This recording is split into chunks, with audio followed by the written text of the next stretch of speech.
Boa noite, bem-vindos a mais um podcast.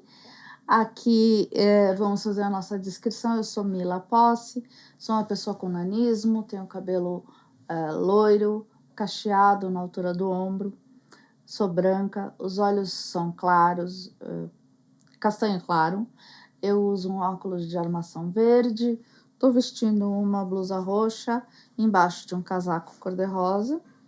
O meu ambiente aqui do podcast tem 2 paredes de madeira e uma com uma cortina na cor do nosso programa, numa das cores do nosso programa, que é o lilás ou laranja, e no caso aqui é laranja.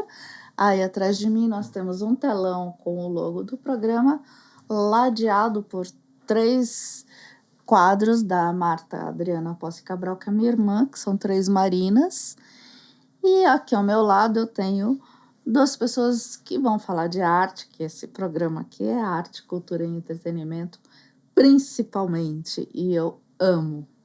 A gente tem o Demócrito Nitão e temos aqui a Crica Monteiro, que são, respectivamente, o curador da exposição Grafite que Grita e uma das artistas que está expondo lá. Bem-vindos, queridos. Ai, obrigada. Estejam à vontade. Eu vou pedir para vocês fazerem a descrição de vocês, né? Assim como eu fiz para o pessoal que tem baixa visão. Legal. Você começa? Pode Começa? começar, Tá. Eu sou uma mulher de 1,73 m, tenho cabelo black, cacheado, ele tá na tonalidade mais claro, meio pro loiro, assim. Sou uma mulher negra parda. Estou vestindo uma roupa em tons de roxo. O que mais, gente? Tem um piercing no nariz. Tenho piercing no nariz. Estou usando um brinco da cor do podcast também, que é roxo. Estou usando anéis nos meus dedos. E eles são coloridos, nos tons de lilás e também roxo. E tô usando um colar que também é todo colorido. E é isso. E você, Perfeito. Demócrito? Bom, eu sou um homem branco, eu tenho acho que 1,72 m de altura, tenho um cabelo liso, porém já semi-grisalho, digamos assim, semi-prateado. Tenho 47 anos. Que mais? Eu visto uma camiseta quadriculada. Que mais que eu posso dizer? Eu uso óculos. Tons de Óculos verde. de grau. Minha camisa quadriculada tem tons de verde com preto. Que mais que eu posso me dizer? E os óculos, e tem barba. Tenho barba, também semi-grisalha. E, em resumo, acho que é isso. Gostaria de agradecer o convite, de estar aqui com a Crica, com a Mila. E obrigado pela oportunidade. Obrigada, prazer enorme, prazer é nosso. Eu também. Eu acabei fazendo a descrição. É difícil, né, gente? É Fazer a difícil. descrição. É a primeira vez que eu faço autodescrição. E também quero agradecer a oportunidade de estar com vocês aqui. Obrigada, a gente que agradece. Bom, vocês são, como eu disse, o curador e uma artista da Expo Grafite que Grita. Vamos começar pela exposição? Aí depois a gente vai para você, que é toda linda. Então, Demócrito, você é funcionário da TV Cultura, é isso? Sim. Eu sou funcionário um pouquinho dessa história. Bom, vamos lá. Eu sou funcionário da Fundação Padre Anchieta, né? Eu entrei lá em 2006 como estagiário.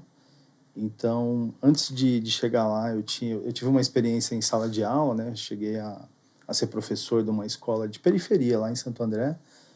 Então, acabou que era fim de ano, assim, novembro. E aí veio a oportunidade de trabalhar na fundação. Entrei estagiário. Então, agora, esse ano, em 2026, né? Vai fazer 20 anos que eu tô lá já, né? E lá eu sempre trabalhei assim com acervos de obras de arte, né? Então a TV Cultura, ela sempre teve uma programação que que sempre mapeou os artistas plásticos, os artistas contemporâneos, né? Tanto que tem programas que já falam sobre o grafite ali na década de 80. Tem o Metrópolis, que até hoje está no ar, né? Que é um programa que começou no final dos anos 80. Então, eles sempre tiveram um espaço ali no estúdio para expor as obras de artistas, né? Então, depois veio o Manos e Minas também, bem mais recente, né? Tem o Musicaus também, que era um programa do começo dos anos 2000, que era apresentado pelo Gastão Moreira. Então, o pessoal da geração MTV anos 90 deve se lembrar muito bem Muito. dele, né? Enfim. E aí o que acontece? Esses programas sempre tiveram, assim, um cuidado, um respeito e também um esquema com os artistas que era sempre assim, de expor as obras, mas ao final de uma temporada em que essas obras ficavam, né? Então, por exemplo, o Metrópolis, ele teve época que ficou 3 meses, 1 mês, né? Com a obra exposta ali. Era uma forma de divulgar as obras desses artistas pela televisão, né? Que o podcast copia, sabe? Ah, é? Esse estúdio, já percebi, esse estúdio maravilhoso, recheado de obras de arte, de artistas, né? Gente, Que continue assim.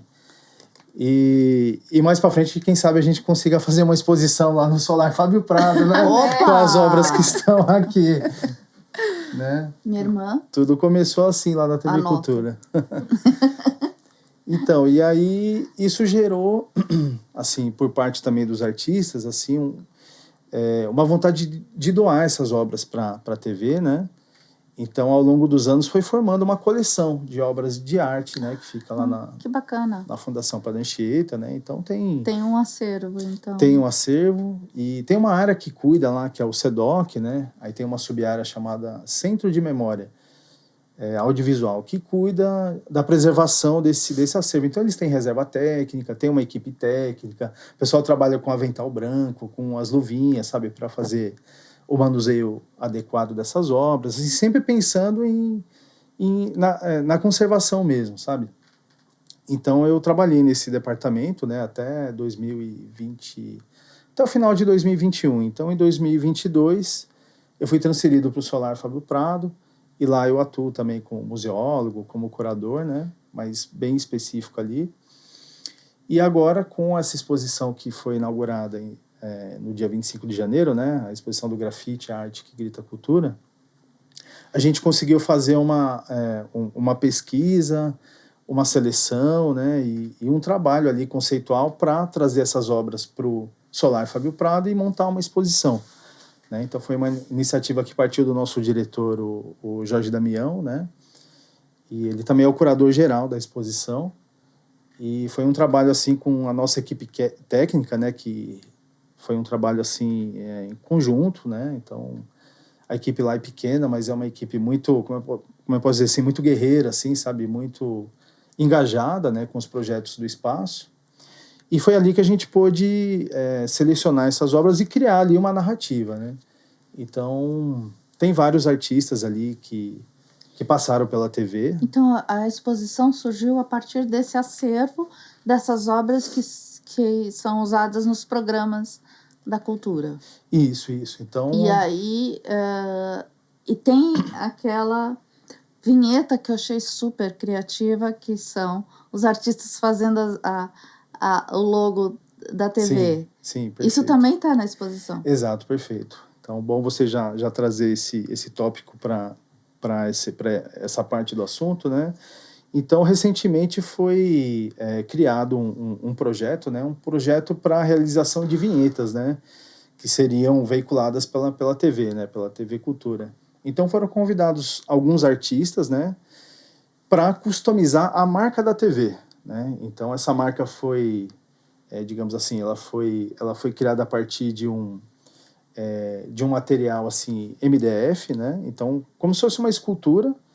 E aí esses artistas pintaram essas marcas, né?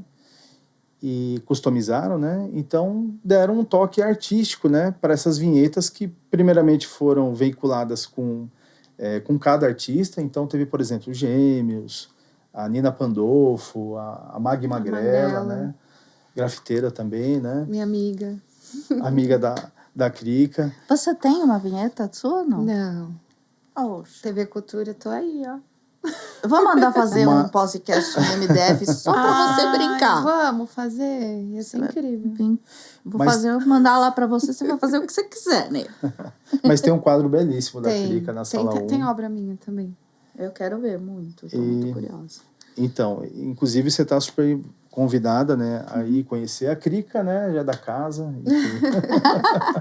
Ai, ai. Então, e essas obras que primeiramente fizeram parte de cenários de programas, né, então elas têm uma peculiaridade, assim, que elas são em grandes dimensões, né. A Krika, se eu não me engano, foi para um projeto do hip hop dos 40 anos, né? Foi uma vez, mas que era com esse propósito de lembrar a cultura hip hop, que é a Sim. cultura que eu também faço parte, que me moldou, né? Dentro Fala um do rolê pouquinho, do grafite. Então, a minha história, ela começa dentro do movimento hip hop, né? E aí eu me desenvolvo ali quando eu era adolescente, aquela coisa, né? A gente adolescente, a gente quer ter a nossa personalidade. E eu já desenhava muito, então eu já me identificava muito com observar a cidade, ver o que estava acontecendo na rua, e eu via que tinha pinturas gigantes. E aí, quando eu conheci o movimento hip hop, eu tive contato com o grafite, que é o que me formou dentro desse universo para eu fazer os números que eu faço hoje, né? Então, é isso, tipo, essa coisa de você já ter um incentivo cultural desde novo, né? No meu caso, foi um movimento muito importante para eu me desenvolver e fazer as obras que eu faço hoje. Eu começo no hip hop, mas antes de tudo, né? Meu nome é Cristiane e eu assino Krika porque esse apelido foi dado pelo meu pai quando era criança. E aí, a coisa do nome, você estava falando, eu lembrei. E porque eu sempre tive esse meu jeito curiosa, inquieta e tal. E aí me chamava de Cri-Cri. E aí, nesse momento, eles começaram a falar: você é uma crica. E aí eu fiquei anos com esse negócio de ai, não posso ser assim, Cri-Cri, né? Coisa chata, né? Enfim. E aí, conforme eu fui me desenvolvendo dentro da cultura hip hop, me desenvolvendo dentro do grafite, no grafite a gente tem que ter um vulgo, né? Que a gente chama assim, um apelido, uma assinatura. E aí eu assumi o Krika. E aí eu assumi e pensei, vou ressignificar a Krika. Que legal. Só que eu falo, não aperta o botão da Krika, deixa a Krika quietinha, porque eu sou uma pessoa muito, né? Eu percebi com o tempo que até a minha arte mesmo, né? Da forma como eu me posiciono na arte, eu também passei a me posicionar na vida. E aí eu começo a ter um pouco desse lugar, né? De ser uma pessoa crítica. Então foi meio que isso. E aí, bom, eu venho de uma família humilde. Meus pais são 2 nordestinos que vieram para cá, para São Paulo, muito jovens. E eu aprendi muito desde nova que a gente tinha que estudar muito para conseguir tudo que a gente quisesse, né? Eu sou essa pessoa que nasceu ali nos anos 80, né? Então eu tive muita relação com a TV Cultura desde criança. Então, essa coisa toda de desenvolver arte na minha vida foi porque era muito incentivada em casa também, via muita TV Cultura. Minha mãe também, ela é uma inspiração para mim porque ela trabalhou com arte e artesanato por muito tempo. E também era uma grande incentivadora de ficar assistindo TV Cultura. Então, quando passava aqueles desenhos de massinha que eu nem sabia o nome, que era o stop motion, eu falava, eu vou fazer isso daí quando eu crescer. Eu vou fazer. E aí eu fui me desenvolvendo ali entre os meus 15 anos adiante, dentro do movimento hip hop, descobri o grafite, comecei a fazer o grafite ainda desenhando, entendendo ali o núcleo, né, dos 4 elementos, né, que é os DJs, os MCs, o pessoal do break e a gente do grafite. Então, como eu desenhava já desde novinha, eu resolvi que eu ia ir pro grafite, ia começar a me desenvolver. Mas quando eu comecei, era muito difícil você ter acesso a material. Não era como hoje, que você tem latas de spray de várias marcas e muitas possibilidades de participar de encontros, de participar de oficinas. Eu não tive isso, eu fui logo me fazendo acontecendo, né? Muito autodidata. E aí eu percebi que o acesso que eu tinha à informação de grafite naquele tempo ali, nesse final dos anos 90, começo dos anos 2000, que foi quando eu comecei a grafitar. De fato, 99 eu começo a entrar no movimento hip hop e eu falo que o hip hop foi a minha primeira escola da rua, assim, né? Da vivência cultural mesmo. E só em 2001 começo a fazer grafite, meu primeiro grafite na parede. E aí foi a hora que eu vi que era muito difícil. Não é fácil você manipular uma lata de spray, porque, inclusive, no período quando eu comecei, não tinha ainda um material adequado. A gente usava spray automotivo, que ainda existe hoje, né? Que é, por exemplo, a marca que a gente usa bastante, que é a Color Jean. Ela desenvolveu a Color Jean Arte Urbana depois de muitos anos, que é uma lata de spray baixa pressão, que não escorre. Então, nesse meu momento, eu estava ali num processo muito de desenvolvimento. Então, eu estava saindo da minha adolescência ainda para esse começo de vida, início da vida adulta, e aí eu olhava para as revistas, que era a fonte de informação que eu tinha para entender o que era grafite nesse momento, e eu descobri que tinha alguns artistas do grafite que não eram só grafiteiros. Eles faziam peças gráficas. E eu me identifiquei, eu falei, agora eu quero fazer designer. E aí eu fui para a faculdade, entrei no Senac em 2004 e comecei a fazer faculdade de designer de interface digital, porque o grafite me levou para esse universo. Ai, que legal. Justamente, eu queria saber o que é designer de interface digital. Achei um nome tão chique. Pois é. Já vi um crachá, assim. Eu fui da primeira turma do design de interface digital no Senac. A gente chamava que a gente era os cobaias. E pra gente também era muito difícil explicar. E até hoje é um pouco difícil, mas acho que as coisas foram evoluindo e aí dá pra explicar. O design de interface, ele abrange muitas coisas, né? E eu também tinha uma visão muito preconceituosa de ser apenas artista, né? Por incrível que pareça, minha gente, eu pensava assim, que eu tinha que ter um emprego, carteira assinada, um salário ali, porque como eu também moro no Embu das Artes, eu via os artistas, suas barracas e seus quadros vendendo ali. Eu não me via nesse lugar, vendendo obra de arte. Nunca foi o meu lugar, assim, eu vou abrir uma barraca na feira e vou vender obra de arte. Ou na época, acho que nem pensava, nem passava pela minha cabeça, tipo, vou para uma galeria, sabe? Então, eu pensava assim, eu gosto de arte e gosto de tecnologia. E eu tive muita sorte assim que eu saí do ensino médio, a minha mãe me colocou num curso da Abra, que era de design gráfico. E lá eu tive contato com...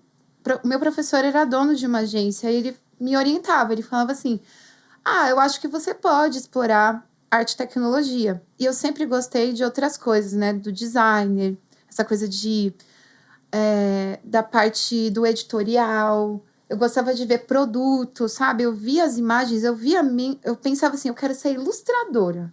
Eu vou ser ilustradora, eu vou fazer faculdade. Eu tô aqui no design de interface digital, mas eu vou ser ilustradora. E o grafite me acompanhando em todo lugar. Porque final de semana, vou encontrar meus amigos para pintar. Vou pintar. O hip hop me chamando para dar oficina de grafite. Eu ia dar oficina de grafite. Ao mesmo tempo, eu tava ali estudando.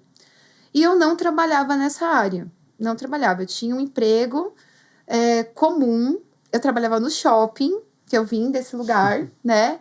Eu também não sou herdeira. Gostaria de ser, mas é isso. E aí, com muito incentivo, os meus pais sempre foram pessoas que nunca falaram assim, não, isso aqui você não vai fazer porque não dá dinheiro. É tipo, faça o que você acha que você tem capacidade, que você vai colocar energia, porque tudo que você fizer bem feito vai te dar retorno. Então, acreditei nisso.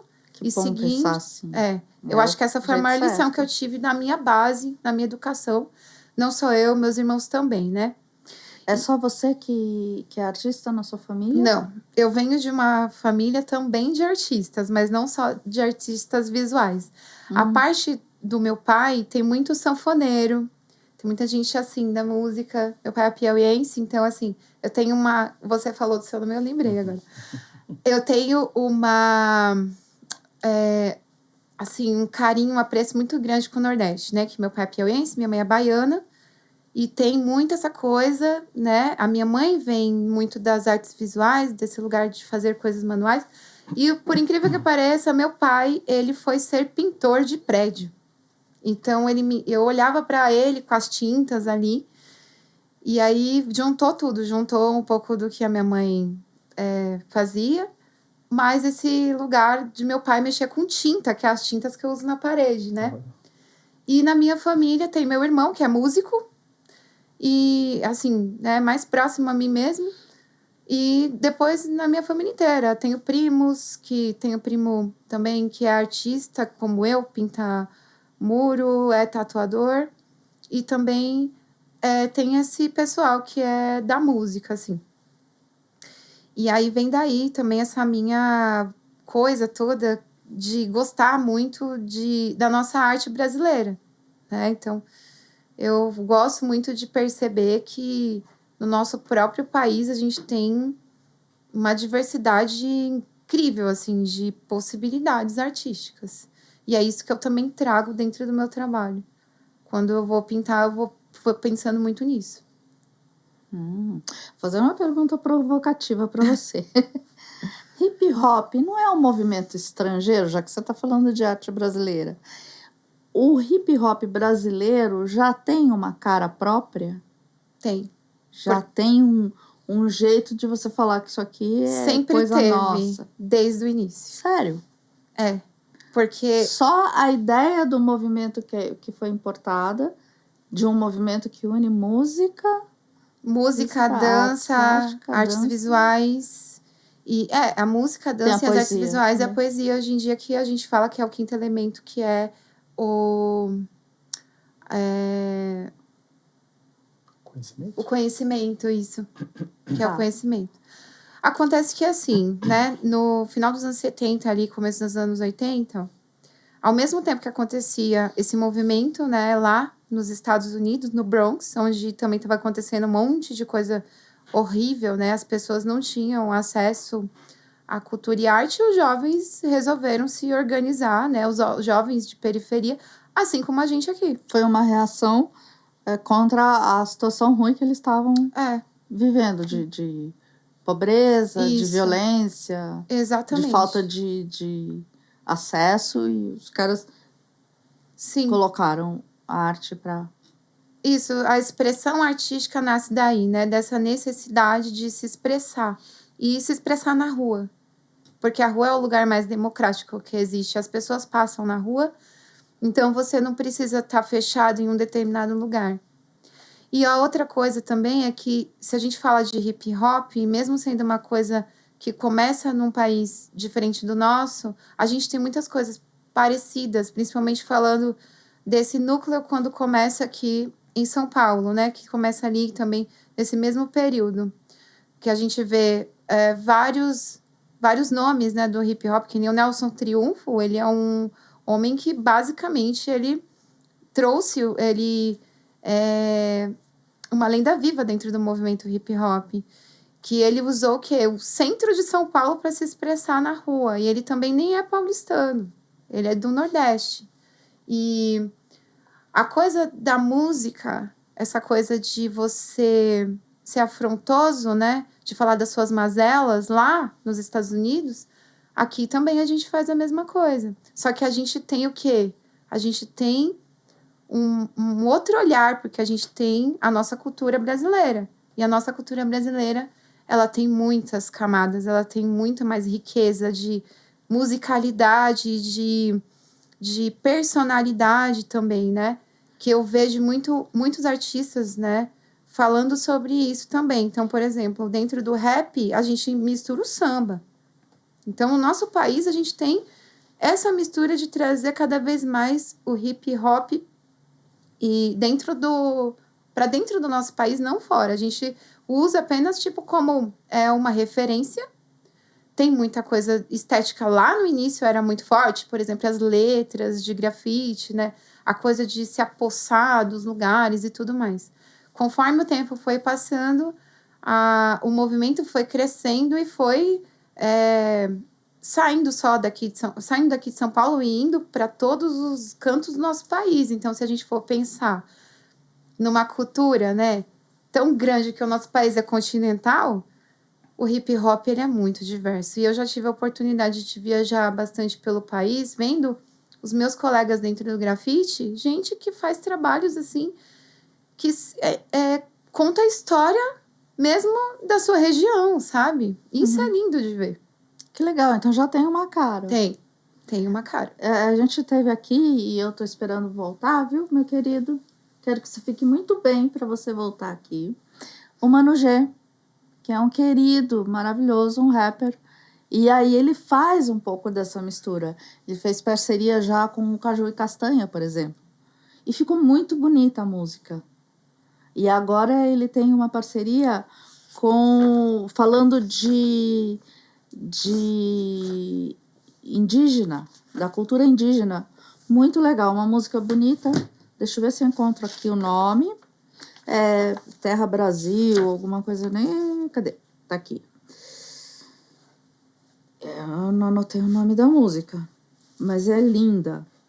Procurem aí, é o mais novo lançamento do Mano G.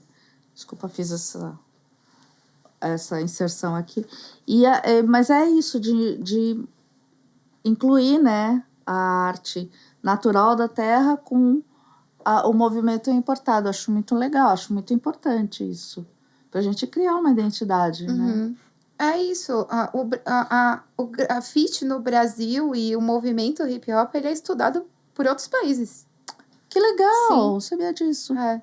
Porque é muito único, né, o que a gente faz aqui. Assim como acho que em qualquer lugar do planeta, que se você for ver, cada lugar, de repente, vai ter o seu próprio DNA. A gente leva com a gente acho que a cultura hip hop, ela tem uma identidade específica, né? Que é justamente a gente falar de coisas que nos incomodam, né? Então, nem sempre os artistas eles vão por essa linha. Eu acho que nos anos 90 a coisa era necessário. A gente vivia muitas guerras, muitas coisas internas, né? Então, a gente precisava formar os jovens. Eu acho que o Racionais fez muito bem isso, assim, com as músicas deles, né? Eu fico lembrando, eu ouvindo aqui alguns amigos meus falando que a maioria dos meninos, por exemplo, de periferia, foram criados só por mãe ou por figura feminina, né? Por uma avó, por uma tia. E a voz masculina, tem uma lembrança agora, conversando com um amigo, que ele falou, a figura de pai que eu tinha era o Racionais. Porque eles estão me falando para eu não ir para o lado errado. Eu não tenho conselho. Que importância isso. O nosso responsabilidade mesmo que o artista tem, né? E o movimento hip hop, ele fez muito isso, de formar pessoas, de tirar pessoas que estavam, por exemplo, uma criança, um jovem que poderia estar indo para o mundo da criminalidade. E não, vamos transformar isso, essa potência, em outra coisa, né? E eu acho que essa é a responsabilidade. Por exemplo, o grafite, né? Tirou muitos amigos meus de lugares de coisas erradas. Foram pintar. Tem um amigo meu que a vida dele foi salva completamente. Hoje ele dá palestra, oficina, se movimenta, pinta pra caramba.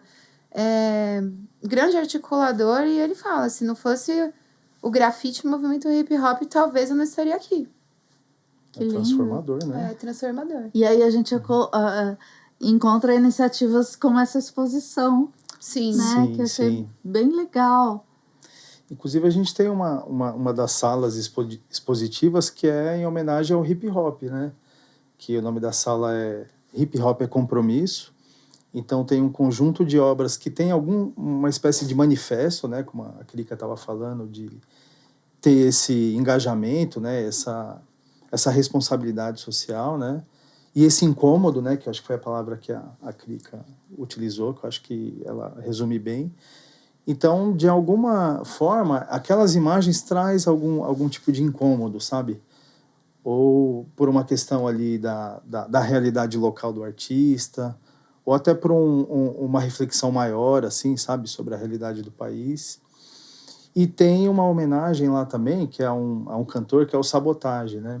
Que é uma obra, assim, é uma obra realista, né? Assim, de um artista chamado Cipros. Então, é bem fotográfica a obra, né? Que é um cantor que se tornou um ícone também, né? Do rap, né? Que faleceu muito jovem, sabe? E ele também, assim, nascido numa periferia, assim, numa favela, assim, bem precária, sabe? Tem até um documentário dele aí num dos canais de streaming, né? Não sei se eu posso falar o nome, assim, se... Pode. Enfim, na Globoplay, que é... Na concorrência. enfim. Eu acho que pro bem não tem concorrência, cara. Não. Exato. Não, Então, acho que fazer uma referência a uma coisa que a gente aqui está trazendo como positiva, né? Sim. Acho que é correto, né? Então, e aí a gente tem uma homenagem a ele, tal como um representante do rap brasileiro, né? Como eu falei, ele faleceu jovem, ele teve um passado, assim, do crime, mas ele conseguiu sair do crime, pelo que a gente pesquisou, né? E por causa do rap também. Por causa do rap. A vida dele foi transformada, né? Por causa do rap e tal. Ele conheceu pessoas influentes dessa área, porque ele era muito talentoso mesmo, assim, sabe? Então, nesse documentário é curioso ver ele ali na quebrada dele, ali, né? E, assim, tem vielas até com esgoto a céu aberto e um monte de crianças seguindo ele, sabe? E ele cantando, fazendo as rimas, sabe? Aí você percebe, poxa, tem algo transformador ou diferente ali, né? Enfim, aí aconteceu essa tragédia, que até hoje é lembrado, né? Assim, acho que as músicas dele são ouvidas ainda, ele é influente. Ele é tão lembrado que eu ganhei o prêmio Sabotage 2024. Olha aí. Ai, parabéns! Obrigada. Que lindo, E todo ele virou ano, um prêmio. A família dele, junto com o governo aqui de São Paulo e o movimento hip hop, né? Os núcleos, né? Que tem vários, né?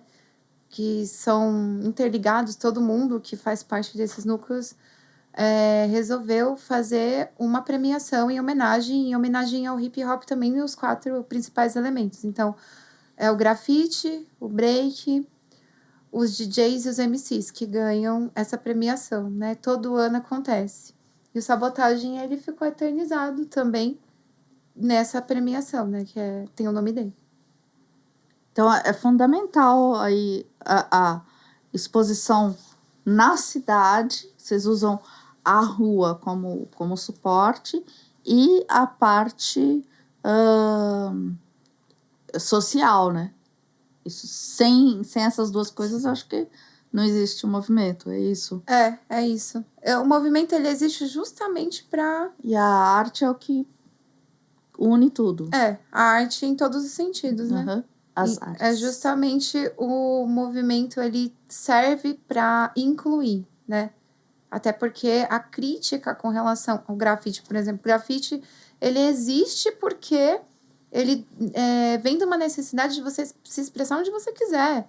E não esperar que alguém venha e te dê o aval. Olha, você agora pode ir para uma galeria fazer arte e vender obra de arte. Não, mas a arte é a vida, né? A arte é vida, é um movimento, né?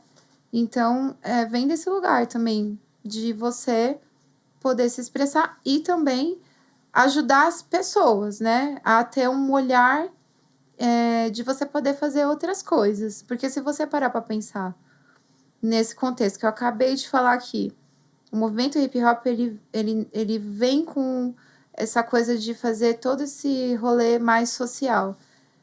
Imagina uma criança, como eu já dei oficina várias vezes, já dei oficina em ONG, em lugares muito precários. E passar uma criança e falar comigo, Krika, lembra de mim? Eu era da sua oficina. E eu não virei artista, mas eu tô estudando para entrar na faculdade. Olha que legal, hein? Gente, você entendeu? Eu acho que eu ficava feliz pro resto do mês. Eu já fiquei para sempre. Já valeu a pena, né? Eu já salvei algumas vidas, né?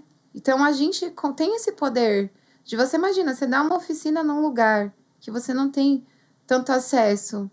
Ou você tá pintando na rua, como várias vezes eu já fui com os meus amigos pintar. Tem criança vendo a gente ali. Tem jovem vendo a gente ali com curiosidade.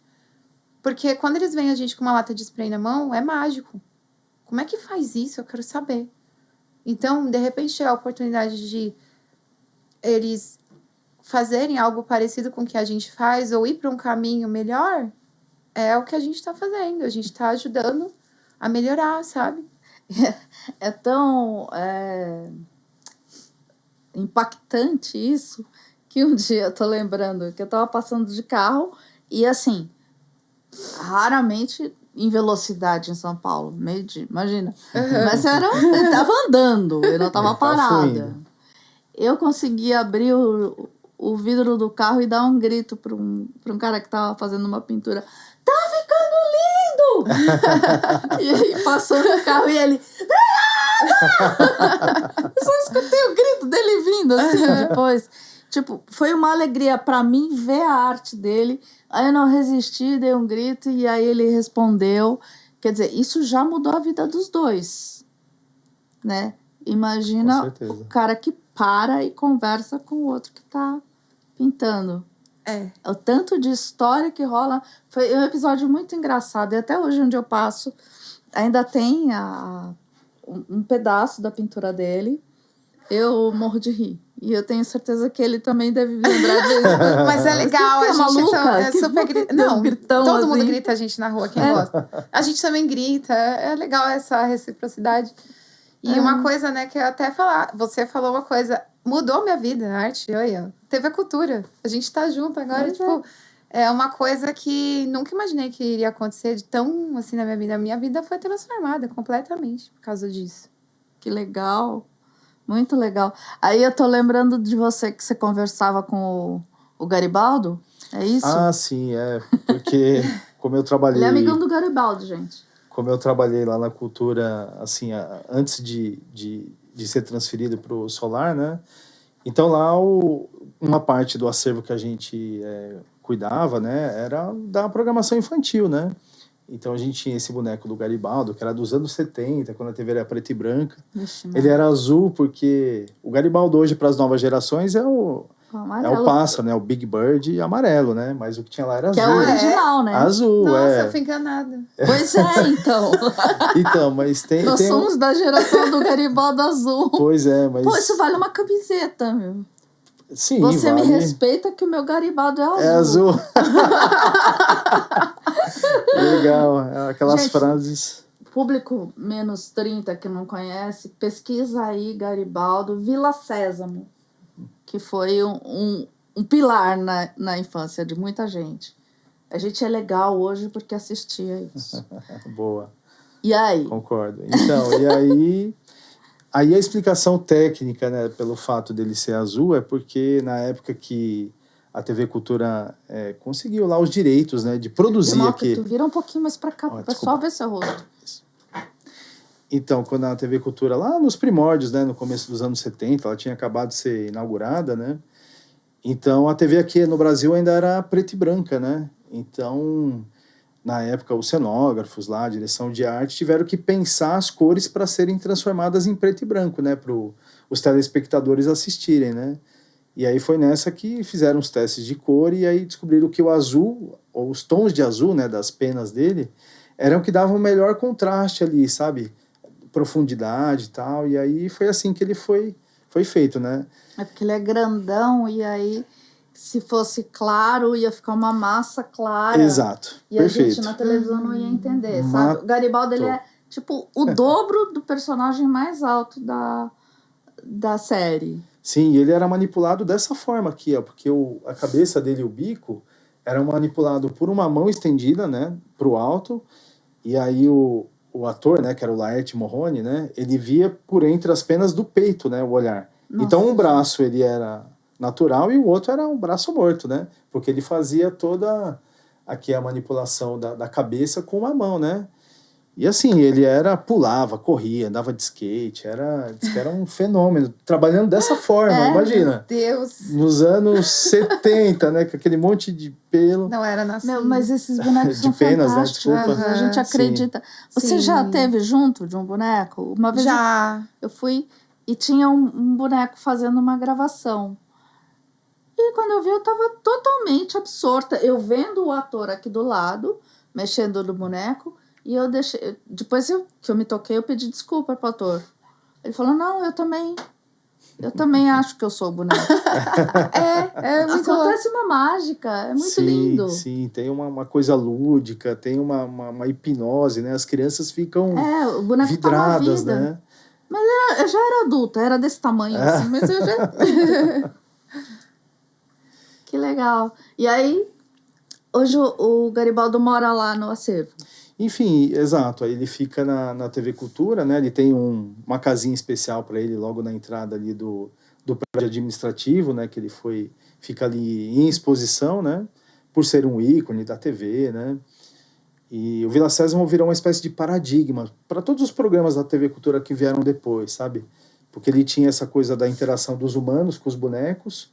E isso foi meio que uma fórmula mágica e lúdica, assim, sabe? Que faziam as crianças prestarem mais atenção, de ficarem ali assistindo, né? Depois teve umas pesquisas lá nos Estados Unidos que as crianças que assistiam esses programas, né? O Vila Sésamo, elas tinham um rendimento melhor escolar depois, sabe? Que esse programa ele nasceu lá nos Estados Unidos, né? Depois que veio para cá e tal, né? E a TV Cultura aproveitou essa experiência e foi desenvolvendo uma programação infantil a partir meio que dessa forma, sabe? Então veio mais para frente Rá-Tim-Bum, Bambalalão, que veio antes, aí até o Castelo Rá-Tim-Bum, que é o eterno, né? O eterno, mas Por que tudo eu não vim com a minha camiseta? Eu tenho Eu uma tenho uma camiseta. do mal. Eu também, roxona. Roxona. Vamos eu combinar tenho. de passear junto com ela? Vamos. Vai Quando eu ser for por tudo. Imbu, a gente vai... Nossa, só vai dar nós. Sim. Inclusive combina aqui com a identidade visual aqui, né? Gente, que Da que Podcast. vacilo. Vamos sugerir uma collab, né, Ana? Ai, gente. Com o acervo da TV. Enfim, e aí eu trabalhei numa área que preservava os bonecos e objetos de cena desses programas que deixaram de gravar, sabe, ao longo do tempo. E aí depois viraram outros projetos, as exposições do Castelo. Teve uma exposição no Shopping Eldorado em 2019 dos 50 anos da TV. O Garibaldo foi para lá, né? Aí fizeram um cenário assim que reproduzia o Vila Sésamo assim, dos anos 70 tal. Ele estava lá, ainda fui lá, tirei foto com ele, que ele trabalhava perto de onde Que legal. eu ficava, né? Então, aí, eu saindo de lá, hoje tem uma equipe que cuida tal, né? E administra esse acervo. E é a mesma equipe que cuida do acervo de artes visuais, né? Então são os parceiros nossos, o pessoal do SEDOC, que forneceu as obras, os grafites, a obra da Crica que está lá e de outros artistas, né? Então a gente trabalha assim sempre, esse no caso é uma parceria interna, né?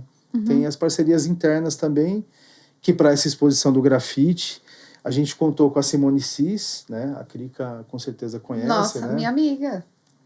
Maravilhosa. Que é uma grafiteira, assim, ela é, como eu posso descrever, assim, ela é talvez um fenômeno também, né, assim, né? Eu sou suspeita para falar, porque ela Sim. ela vem de um lugar, né, que ela faz stencil, né? Sim, São máscaras daquelas, e ela faz coisas gigantescas. e lá a gente ela emprestou uma obra, assim, muito gentilmente, né, para a nossa exposição. Então, assim, o núcleo principal do acervo é com obras da TV Cultura, da Fundação Padre Anchieta, mas tem 3 obras que foram emprestadas por artistas, né? Então, a gente tem essa da Simone, que é Da a Madonna. Inclusive, a Madonna viu de perto essa obra, sabe? Esteve A com a Madonna Simone mesmo. Cis. Ai, em pessoa. Ela fez a Madonna, assim, porque no stencil, né? Ela trabalha com fotografia, né? Então ela faz o negativo e faz ali a obra dela. Aí é a Madonna. Então, E aí, a própria simplesmente A a própria. E própria. elogiou. Elas têm uma foto juntas ali do Ah, lado Ela do fez quadro. essa obra, acho que foi. Eu não lembro Fico eu agora. nervosa. Mas foi por um momento que ela ia estar aqui no Brasil. Sim, Foi sim, bem específico, sim. assim. O que eu sei, né, que foi um momento que ela tinha um show marcado aqui, né? E aí a Simone participou de um concurso, né, para um single de uma cantora, né? No começo ela não sabia exatamente qual. Aí depois foi revelado para quem e ela fez a Madonna. E a Madonna escolheu essa imagem para ser capa de um single de uma música dela. Que é uma música chamada honra, Superstar. Então, É o Brasil, é nós. essa É exato. nós. Essa é a obra que abre a exposição, exposição. né? Que lindo. Então é uma Mulher Maravilha, assim, né? E tem Bom, reforça o convite para Nossa, precisamos ir quem nesse. quiser. E porque agora prorrogou, né? Isso, foi prorrogado, inclusive hoje, né, Ana? Foi hoje que foi prorrogado até o dia 26 de abril, Uhum. que inicialmente estava até o 29 de março. Então fica aí o convite para todos, todas e todos visitar a exposição Grafite, Arte que Grita Cultura, no Solar Fábio Prado até 26 de abril. Mais Que uma é chance. antigo Museu da Casa Brasileira, lá na Faria Lima. Isso. É o antigo Museu da Que é um Casa lugar Brasileira. muito bacana. Muito legal. Bacana. É um edifício histórico, né, que é dos anos 40 e que ele tem características neoclássicas, assim, né? Então ele parece uma espécie de templo grego, né, assim, na Faria Lima, no meio daqueles prédios envidraçados, né? Então é talvez um dos últimos remanescentes, né, desse passado. Tem a Casa Bandeirista também, que fica lá no meio do prédio do Google, mas enfim. Mas tá mais pra frente ali, né? Tá mais pra frente. E tem um jardim, então você fica meio imerso mesmo ali, né? Sim, tem o jardim gostoso. que fica aos fundos também, que é um jardim preservado, e também é tombado o jardim, né? Uhum. A casa está em processo de tombamento hoje em dia, né? Pelo Compresp, né? Então, e lá a gente está tocando com projetos, né? Esse projeto do grafite tem outros também, enfim. Acompanha a programação no Instagram do Solar Fábio Prado, que é Solar Fábio Prado, _oficial, né, Ana? Bom, ela deu ok, então fiz a propaganda aqui do nosso espaço, Não, tá me ótimo. desculpa. Eu ia pedir isso só no final, mas é legal, vocês já anotaram, depois a gente fala de novo. Eu só quero dar uma olhada aqui, porque isso aqui é muito lindo, que são obras da Krika. Olha que coisas, cores. Eu tava pensando, né, esse monte de cor, tudo alegre, né, positivo, isso também é uma super reação, né? Ao cinza da cidade, as pessoas estarem com essa carranquice, né? E eu acho que o humor, a alegria é uma das reações mais impactantes, mais fortes que a gente pode ter nos atuais tempos, que é tudo tão agressivo. Sim. Né? O mundo tá tão inóspito, tá tão que eu acho que ser positivo, ser alegre, ser colorido é quase um desaforo, não é? É. Até porque a gente vive aí um mundo meio esquisito, né? E ainda essa coisa de um retrocesso. E, inclusive, eu pensando aqui, nossa cultura, nós somos um país muito diverso, né? E não me agrada muito essa coisa de tudo muito clean, sem personalidade, sem graça, é a palavra. Desculpa quem gosta de ser clean. Não, Sou brasileira, não tem como ser, gente. Desculpa. Sou latina, eu gosto. Né? Eu acho que a gente... quente, poxa. Sim. Eu acho que, assim, eu costumo dizer, né? Porque o meu trabalho, eu gosto muito de retratar a negritude, né? Porque dentro também do grafite, é uma forma de falar assim, esse corpo, ele existe, ele está no mundo. E por muitos anos a arte foi muito elitista e eurocêntrica, né? E o corpo Total. negro sempre foi um corpo para servir, não para ser, assim, enaltecido. E a minha provocação do meu trabalho também é essa, tipo assim, o Brasil, o nosso povo, ele é alegre, a gente é alegre, apesar de ter passado por muito sofrimento. Então, eu sempre quis trazer esse lugar mais, assim, vivo, dentro desse lugar também que existe também essa coisa do problema racial no nosso país. Por isso que eu faço meu trabalho dessa forma. E para trazer também essa alegria, né, que você acabou de falar, que é necessária, né? E o fato de ser alegre, ser positivo, não significa que a gente não é consciente. Eu acho que muito pelo contrário. É, isso mesmo. Né? Porque a alegria, a piada, o senso de humor é justamente coisa de quem pensa, de quem racionaliza e de quem critica. Também. Eu acho que uma crítica positiva é muito mais, pode ser muito mais feroz do que uma crítica negativa, Total. né? Ela ecoa muito mais, né? E você lembra depois, né? O sofrimento você lembra, mas você lembra apenas do sofrimento, da tristeza e tal. Mas o conteúdo que vem numa coisa bonita dessa, assim, nossa, né? Hoje à noite, quando eu fechar o olho para dormir, eu vou lembrar desses, né? Olha esse lábio, essas unhas roxas e tal. É muito alegre, é muito legal. Sim. E eu pensando... E a gente quer carregar isso para sempre. Claro. Minhas referências, né? Tipo, carnaval, gente. O que é carnaval? O carnaval é tudo. É a nossa cultura popular brasileira mais, assim... Mais legítima, né? Legítima, sabe? E a força que tem isso, né? Você vê, carnaval, a quantidade de gente que trabalha, que dá o sangue ali, que vai... Nossa, move o mundo. Sim. Move o mundo. E é muita cor. Você vê? É muita cor. É muito alegre. E eu fico sempre pensando, refletindo nesse lugar, assim, que, por exemplo, você vai nas casas brasileiras, né? Tipo, dos interiores aí.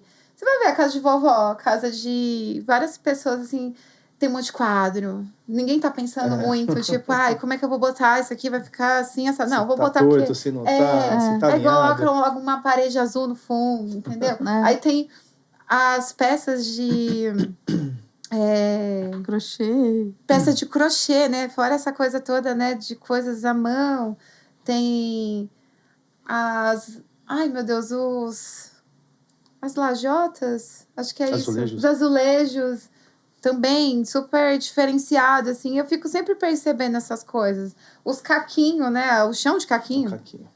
Eu tenho um mural que eu fiz, tá lá no Paraíso, né? Eu fiz um mural de 50 metros o ano passado para a última apresentação que teve da NFL aqui. E, no fundo, eu faço uma bandeira do Brasil com essa referência dos caquinhos, porque os caquinhos é nosso, sabe? Então, eu vivo pensando muito nessa coisa, assim, o que é nosso para eu colocar no meu trabalho? Que é, assim, tipo, é diferente. É um patrimônio, né? Uhum. É isso. E é colorido, e é vivo. Então, na minha obra sempre vai ter muita coisa. Eu posso te dar um presente? Lógico. Então, eu trouxe umas coisinhas aqui para você. Que também eu pego essas obras de arte e depois transformo em outras coisas. Então, tem aí um bottom. Aqui. Ó, já o cartão da moça já é... Ó. Eu passo por esses... Esse daí já não existe mais, ele tá... Eu já passei por E ele foi aqui. na Vila Madalena, ele tava no Beco do Batman. Era bem grandão, assim. E aqui na região, o que a gente tem? Aí no Embu, onde você tá? Embu tem um monte de coisa minha. Ai, que no coisa mais centro fofa. do Embu também. E aí eu fiz uma coletânea. Esse é um calendário desse ano. Ai, com Crica. todas as obras. Eu fiz uma seleção, uma curadoria das minhas obras. Sim. Que chique. E aí eu peguei e coloquei todos os meses e depois você olha. Que fofura. Ah, que é uma lata. É uma lata de spray, isso. Que show. Gente, isso aqui é muito fofo. O cabelo dela é palavras super legais. Amor, paz. Isso, é um quadro, eu tenho ele. Esse quadro, ele foi para uma exposição no Museu do Rio de Janeiro. E aí, eu transformei ele em bottom. Nossa, estou Você cricada. pode abrir, se você quiser. Estou cricada. Está cricada. Olha isso, que lindo. Aí eu pego muitos Aqui dos é meus você, trabalhos. Não. Não. Nenhuma parece. dessas personagens sou eu. Mas eu acredito que tem um pouquinho de mim, sim. Que lindo. Né? Em algum momento tem alguma coisa nossa. Não tem como. Quem faz personagem também, né? Tem um pouco disso. É um filho, mas não é necessariamente você, né? Tem de você. Eu tenho muitas referências de muitas mulheres na minha vida, né?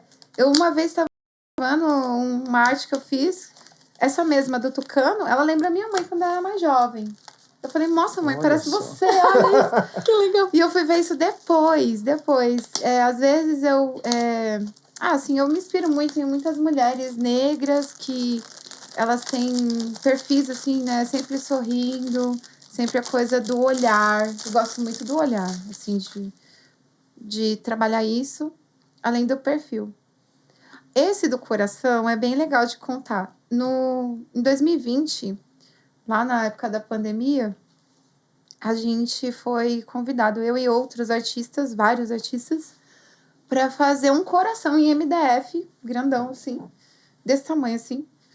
E era para um leilão beneficente para a pandemia. E aí eu transformei ele em um adesivo.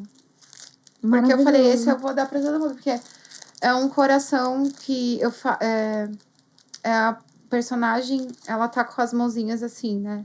Postas, e o coração todo é o cabelo colorido.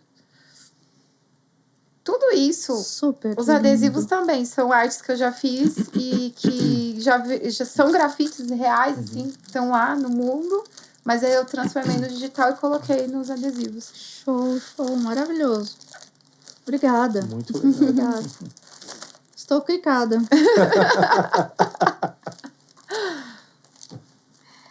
Então é isso, gente. Muito obrigada pela presença de vocês. Eu queria ainda... Tem outras perguntas. O que faz um curador de arte?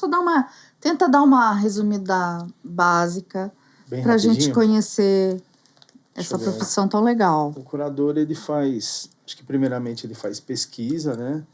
Acho que o trabalho dele geralmente está cercado de referências, né? Então, por exemplo, no caso do nosso trabalho aqui com grafite, né? Acho que é importante, assim, o curador, ele pesquisar os artistas, pesquisar o acervo, conhecer sobre o tema, ler bastante é importante, pesquisar na internet, nas redes sociais, no Instagram, né? No meu caso, que também tenho um trabalho, sou institucional, né? Estou ligado a uma instituição, foi um trabalho de pesquisa também que partiu de um acervo, né? Que já existia. Mas o curador também, eu acho que o trabalho dele assim está muito ligado a todas as atividades assim relacionadas ao cuidado com as obras e com a exposição, né? A exposição acho que já é o resultado final do trabalho, né? Que nos bastidores tem a questão da conservação, tem a documentação, tem o cuidado com o transporte das obras, sabe? Como que elas vão ser transportadas, por quem... Tem a questão da embalagem, do manuseio, né? Acho que tem o cuidado com as informações, assim, para você produzir um texto, as etiquetas, sabe? Ter as informações corretas do artista, do ano de produção, as técnicas. Tem a questão de trabalhar com as equipes para pensar como que elas vão ser dispostas no espaço, sabe? Que assunto você quer contar com essas obras também, sabe? Eu acho que o curador, ele facilita no sentido de colocar as obras, mas também justificar por que elas estão ali e qual o tema ou a história que elas vão trazer para o público. Nossa, é tipo o pai da exposição. Administra e também faz a parte de conceito. Eu acho que sim, pelo menos um familiar muito próximo, assim, sabe? Mas o sentido final desse trabalho tem que ser para o visitante, sabe? Então, para que ele tenha uma experiência legal, para que ele saia minimamente informado, sabe? Para que isso tenha alguma relevância para esse visitante, sabe? Seja ele aluno da escola pública, da escola particular, o idoso, enfim, PCD, qualquer tipo de pessoa. Então, acho que a preocupação tem que ser entregar um produto que as pessoas possam ter alguma experiência positiva. Bacana. E a ultimíssima pergunta que a gente já estourou faz tempo, que é uma pergunta da minha irmã, que é artista plástica, como eu falei, que fez esses quadros. Como uma curadoria ajuda o artista? Olha, assim, bem sincero, eu acho que é trazendo o artista para a exposição, né? Ou pelo menos incentivando aquele ou aquela artista, né, a ter um trabalho que talvez... Porque existem, acho que, várias curadorias, né, para vários tipos de exposição, com vários temas, né? Mas para um artista que quer participar de uma exposição, né, que quer ter o seu trabalho lá, eu acho que eles terem algum alinhamento, sabe? Que seja ou pelo discurso, né, ou pela narrativa, ou por alguma questão estética, né? Eu acho que é isso, ter esse alinhamento que acho que é importante, né? Porque também não adianta uma obra como eu posso dizer, uma escultura muito geométrica, né? Querer participar de uma exposição de grafite, por exemplo, né? Então, acho que aí tem que ter essas sinergias, né? E tem que ter esse sentido, sabe? Uhum. Então, acho que esse escultor da obra mais geométrica, ele talvez caiba numa exposição que A não ser que o geométrico seja grafiteiro. Exato. Que tenha um significado dentro, né? Exato. Não. Se for feito por um grafiteiro, com certeza. Agora, se não for, aí eu acho que se é uma... Enfim, aí eu acho que é buscar um outro curador. Mas eu acho que sempre vai ter um curador para um artista. Olha que legal. Muitíssimo obrigada, gente. De coração, tô felicíssima. Porque o podcast surgiu para arte, cultura e entretenimento. E a gente teve de sobra hoje aqui. Então, eu agradeço vocês que estão assistindo. E continuem, curtam, compartilhem, ativem o sininho, se inscrevam no canal, deixem o joinha, comentem, que eu sempre gosto de conversar e sempre respondo. Super obrigada. Obrigada, Demócrito Nitão. Nossa, eu que agradeço. Muito curador feliz de da estar Expo aqui. Grafite que Grita.